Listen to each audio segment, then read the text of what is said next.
Hi guys, today we're going to be talking about how parents can be reading partners at home.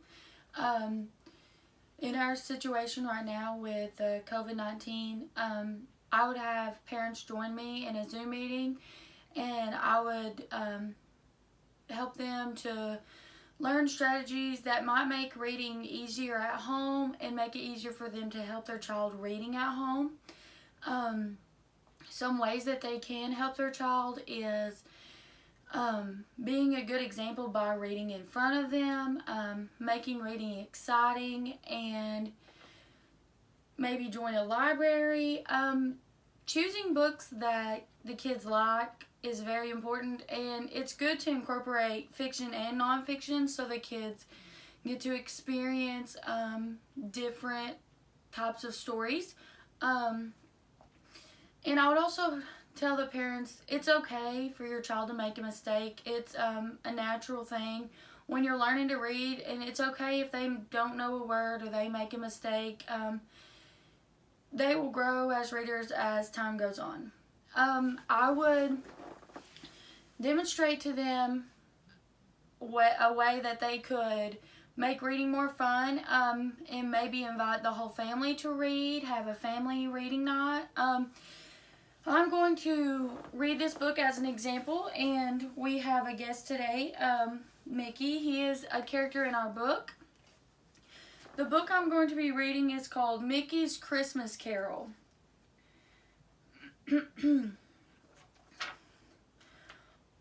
Poor Bob Cratchit. Mr. Scrooge had made him work late again, even though it was Christmas Eve.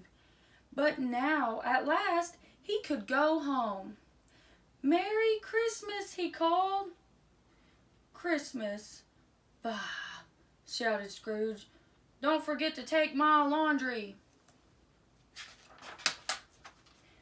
Bob lugged the heavy laundry bag through the icy streets. He stopped once to rest, but only for a moment. When he thought of his family waiting for him, he picked up the bundle and trudged on. "It's Papa!" cried Tiny Tim joyfully as Bob struggled through the door. "Dinner will be ready soon, dear," Miss Cratchit said as she put some scraps into a pan. "I wish Mr. Scrooge would pay you more. He certainly has enough money." But Scrooge never thought he had enough money. Tonight, as always, he stayed late at the office to count his gold coins. His nephew Fred opened the door. "Here's a holly wreath for you, Uncle," he said. I've come to invite you to a Christmas dinner. We're having roast goose and plum pudding and candied fruits and—" "Out of my way, boy," shouted Scrooge. "You know I can't eat that stuff." "Give a penny for the poor?" asked a man down the street. "Give that to the poor," cried Scrooge angrily, shoving the wreath over the man's head. Oh no. "All this Christmas fuss," muttered Scrooge. "Bah humbug."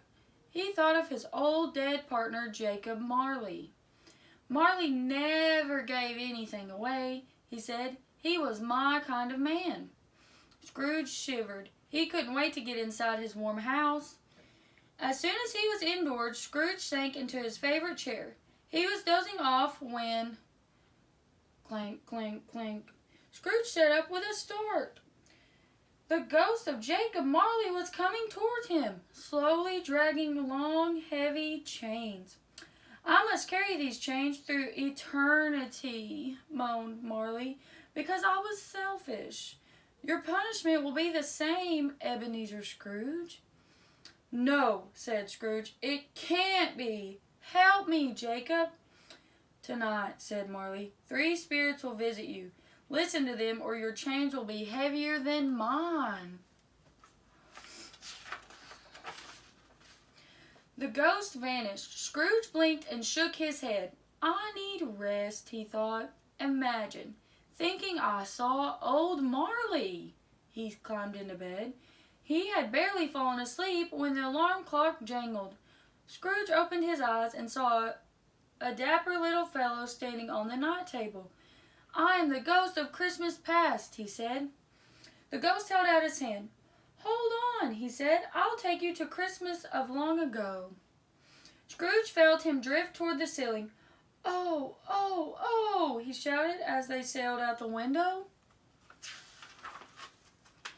They flew across the night sky and landed near a house filled with music and cheerful voices. Scrooge looked in the window. Why, that's me, he gasped, when I was young. And there's old Fezziwig. He gave me my first job, and there's my lovely Isabel. See how happy you were then, Scrooge, said the ghost. You were full of love, but then you grew greedy and lost all your friends, even Isabel. Scrooge turned away. I don't want to see any more. Please, Spirit, take me home. Ring, ring. It was the alarm clock again. Scrooge opened his eyes. I must have been dreaming, he said. Fee, fa, fo, fum, boomed a voice across the room. A giant was sitting in Scrooge's chair, surrounded by bowls and platters of luscious-looking food. What's all this? Demanded Scrooge. It's the food of generosity, said the giant. Something you know nothing about. I'm the ghost of Christmas present. Come and see what's happening tonight. He picked up Scrooge and dropped him into his deep pocket. Outside, the giant set Scrooge down in front of a tiny, tumble-down house. Scrooge peered through the cracked window. It's the Cratchits, he cried. What a measly dinner they're having. Why aren't they eating the food in the bubbling pot? That's your laundry, said the giant. They're boiling it to make sure it gets clean. What's wrong with the lad? Asked Scrooge.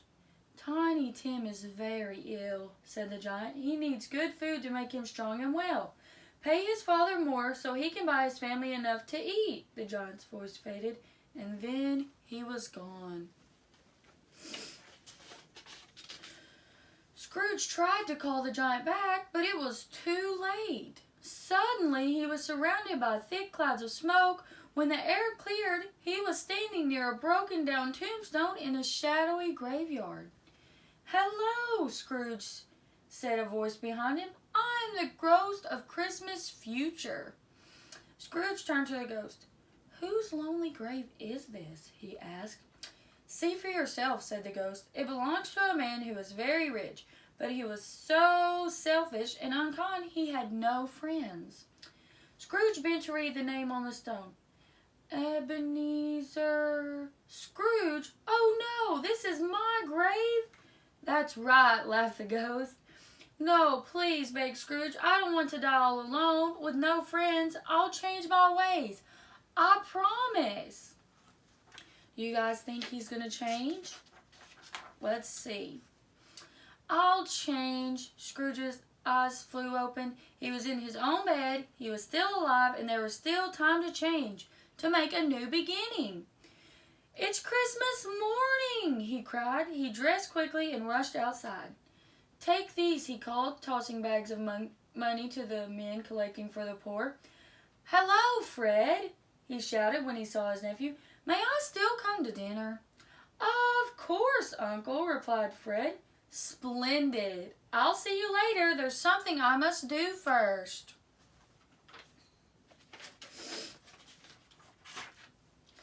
A while later, Scrooge knocked at Bob Cratchit's door. Merry Christmas, Scrooge said happily. I have another bundle for you.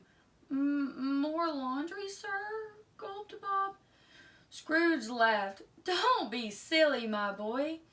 Look, Papa, cried Tiny Tim, opening the sack. Toys! Friends are worth more than all the gold in the world, said Scrooge. Cratchit, from now on, you and your family will have all the good food and warm clothing you need. Merry Christmas, my friends. And God bless us, everyone, shouted Tiny Tim. The end.